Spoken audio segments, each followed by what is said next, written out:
ठरलं तर मगच्या मालिकेच्या येणाऱ्या भागामध्ये आपण पाहणार आहोत की इथे कुसुम आणि प्रतिमा यांची गाठभेट झाल्यामुळे, कारण की बरेच दिवसांनी तिला आपल्या आवडीची व्यक्ती मिळालेली असते, तेव्हा सायली सांगते प्रतिमा आणि माझी भेट खूप पहिल्या आधीच व्हायला हवी होती. तेव्हा सायली प्रतिमा आणि आपल्या भेटीचा एक वेगळाच खुलासा करते आणि हे सगळं ऐकून सगळ्यांना आनंद होतो. तेव्हा सगळे सांगतात कुसुमताई आपल्या घरी आली की प्रतिमा त्याला बरं होण्यास मदत होईल. इकडे हॉस्पिटलमध्ये अर्जुन सायलीची काळजी घेत असतो. तेव्हा अर्जुन विचारतो, काय चाललंय? तुम्हाला साधा पायरीवरही चालता येत नाही. तेव्हा कुसुम आणि प्रतिमा त्याही बाहेरून पाहत असतात. तेव्हा सायली सांगते, यामध्ये माझा तोल नाही गेला. तेव्हा सायली आता सर्व घडलेला प्रकार अर्जुनला सांगायला लागते. सायली सांगते, मी कृष्णाष्टमीची पूजा उरकून वरती येत होते तेव्हा प्रिया तुमच्या रूममध्ये येत होती.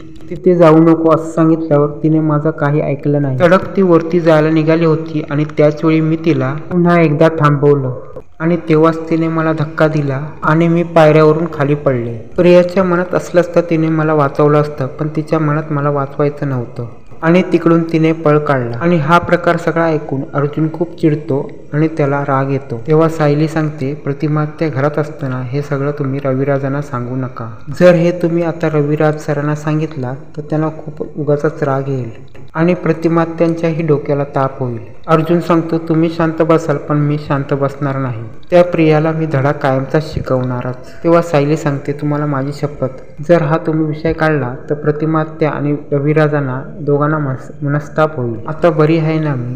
हीच गोष्ट आपल्यासाठी खूप मोठी गोष्ट आहे आणि हा जर विषय तुम्ही काढला तर प्रतिमा त्या आणि सगळ्यांना खूप त्रास होईल. पण सायली अर्जुनला गप्प करते, पण प्रतिमा आणि कुसुम हे सगळं बाहेर ऐकत असते. कुसुम आणि प्रतिमाला प्रियाचा खूप राग येतो. तेव्हा इथे प्रतिमा घरी येते आणि प्रियाच्या कानाखाली लावते. तेव्हा प्रिया बोलते, तू आई इतकी का चिडलीस? तेव्हा प्रतिमा प्रियाला हातवारे करत विचारते, तूच सायलीला खाली पाडलीस ना? तेव्हा प्रिया म्हणते, मी का धक्का देईन? तीच स्वतः तोल जाऊन पडली. मी तुला सांगितलं होतं ना सायली तिथे ऍडमिट आहे. तेव्हा प्रतिमाला राग येतो आणि अजून एक ती तिच्या कानाखाली देते. तेव्हा प्रतिमा तिला सांगण्याचा प्रयत्न करते, पण प्रियाला काहीच कळत नाही. तेव्हा रविराज येतात आणि म्हणतात, काय झालं प्रतिमा? तेव्हा प्रतिमा चिडलेली असते. तेव्हा प्रतिमा सांगायला लागते की सायली अर्जुनला सांगायचा प्रयत्न करत होते की तिला प्रियाने ढकलले. तेव्हा दोघांना काहीच कळत नसतं. तेव्हा प्रतिमा ऍक्शन करत प्रियाने सायलीला त्या शिडीवरून ढकललं. तेव्हा रविराज सांगतात, कोणी ढकललं? तेव्हा प्रतिमा प्रियाकडे बोट करत हिने.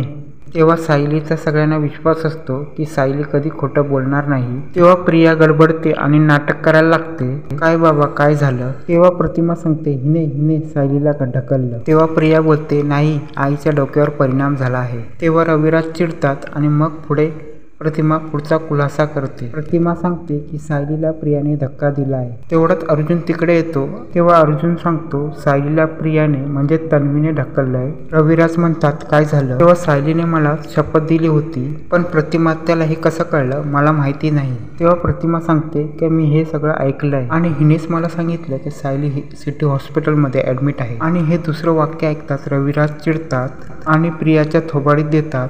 आता यामध्ये प्रियाचं भांडेफोड करण्यासाठी सगळी माणसं फेल झाली असली तरी स्वतः सायलीच्या आईने येऊन सायलीला न्याय मिळवून द्यायचा आणि प्रियाच्या सगळ्यांसमोर भांडेफोड केली असते.